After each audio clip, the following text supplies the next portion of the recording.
1000 ஆண்டுகளாக ஸ்ரீரங்கத்தில் பாதுகாக்கப்படும் ராமானுஜரின் உடல். ராமானுஜர் தன்னோட 120வது வயசுல ஜீவசமாதி அடைகிறாரு. அவருடைய பூத உடல் ஸ்ரீரங்கத்தில் இருக்க ரங்கநாதருடைய வசந்த மண்டபத்தில் பிரதிஷ்டை செய்யப்பட்டிருக்கு. அவருடைய திருமேனிக்கு தானான திருமேனி அப்படின்னு அழைக்கப்படுது. அவருடைய பூத உடல் உட்கார்ந்த தோற்றத்திலேயே ஒரு சன்னதியில் வைக்கப்பட்டிருக்கு. அவருடைய திருமேனிக்கு திருமஞ்சனம் எதுவுமே செய்ய மாட்டாங்க. வருஷத்துக்கு 2 தடவை மட்டும் பச்சை கற்பூரமும் குங்குமமும் கலந்த பேஸ்ட்டை அவருடைய திருமேனிக்கு பூசி பாதுகாக்கிறாங்க.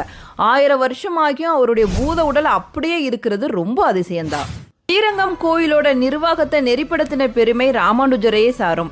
பல வருஷத்துக்கு முன்னாடி வைணவ துறவிகளை எரிக்க மாட்டாங்க, மாறாக அவங்கள திருப்பள்ளிப்படுத்துவாங்க.